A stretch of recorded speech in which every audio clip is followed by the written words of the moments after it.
Hi, I'm Dana, and it's time for this week's question, and it comes from Veronica. She has a 20-month-old daughter who's been sleeping fine and on her own since she was 2 months old, but recently she's started having a screaming fit at bedtime. And since we are doing the stay in the room method with her, the problem is she wakes up every night for screaming for one of us and wants us to stay in the room with her until she falls asleep, but this is taking up to 2 hours. What can we do to get her to sleep through the night?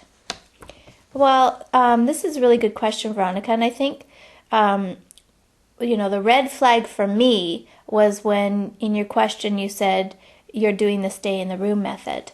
And I'm just a bit confused by that, because if she's been sleeping independently since she was 2 months old, then I'm just wondering, when you started the stay in the room method and how long you've been there.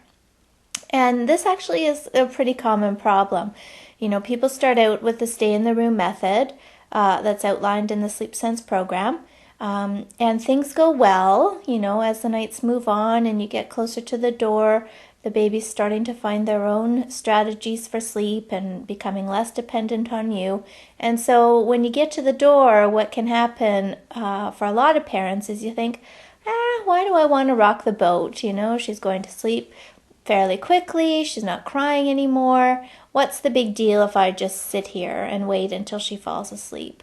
That's where they get stuck. That's where they stay. And it's not a big deal at the moment. And, you might write it out for a few months. In your case, you've wrote it out for, 19 months, and everything's been fine.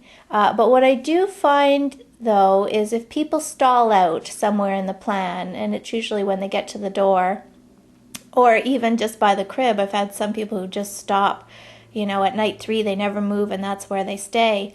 Inevitably, it does become a problem eventually. And where it starts to show itself is usually in the toddler years. When a toddler starts to sort of put the pieces together of his or her own strategy, but somehow you've become incorporated. We tell ourselves all kinds of things around our sleep. People say, I can't sleep unless I have earplugs. I can't sleep unless I have water by the bed. I can't sleep unless there's music playing. So these are the stories we've told ourselves over the years that help us ease the transition into sleep. They keep our anxiety lower. Without these things, we get anxious. And so it sounds like to me, for your daughter, what she's decided is she needs you to stay present while she sleeps, which might not be that much of a problem at bedtime. It sounds like she is sort of crying and making a fuss about the issue. But if she thinks she needs you in order to sleep, then inevitably she's going to have a wake-up somewhere in the night, and now you're not there anymore. So you're going to need to come in and sit down wherever you sit, and some toddlers will even point to the chair, you sit there and you wait till I'm asleep, and that's where you stay all night. And if every time they woke up and looked and you were there, they'd probably have a fairly decent sleep. But, that's not really ideal for anyone.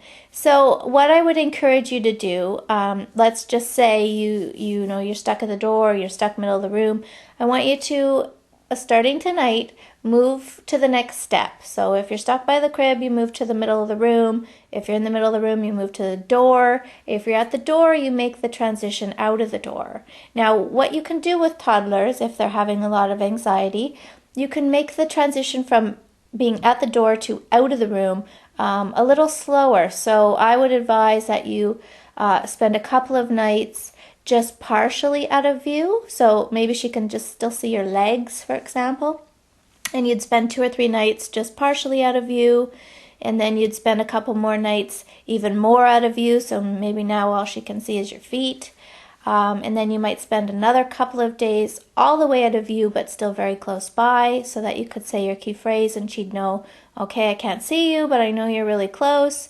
And then you just gradually start moving yourself further and further, down the hall, and then eventually you're gone altogether. And that's sort of a slow transition into just getting her used to on the idea that she's totally fine in her room on her own, that she's capable of doing this without your help or presence. And that should get her back to going to bed nicely at bedtime and sleeping through the night. And you'd have to do the same thing for the night wake-ups, okay? So move your way wherever you are. Keep moving until you're out. Otherwise, I just worry that, she's fighting sleep for 2 hours basically because she's anxious that you're going to leave. And you really want her to know that it's not a bad place to be on your own, and it's totally fine and manageable. It's something that she has the power to do. You do mention that there's another child in the house and you're worried that her crying is going to wake the other child, and that's just something you're going to have to get through. We'll talk more about that in another segment down the road, but it is a phase in a way. It's common for toddlers to test the waters. Just because it was a rule for the last 6 months doesn't necessarily mean it's still the rule. So they'll test you to make sure that it is actually still the rule. And you need to, when these tests arrive, you need to treat them with the same consistency that you have always shown, or else you can quickly undo all your hard work and, just have this toddler running the show now, and everything you've established can just fly right out the window. So hold tight to your consistency, keep moving with your plan, get yourself out of that room, and she should be back on track. The good news is she was a great sleeper, so those memories are there. She knows how to do this. It's just a matter of getting her back on the road and showing her that consistency, and she'll be sleeping well again. Okay, so thanks for your question. Sleep well.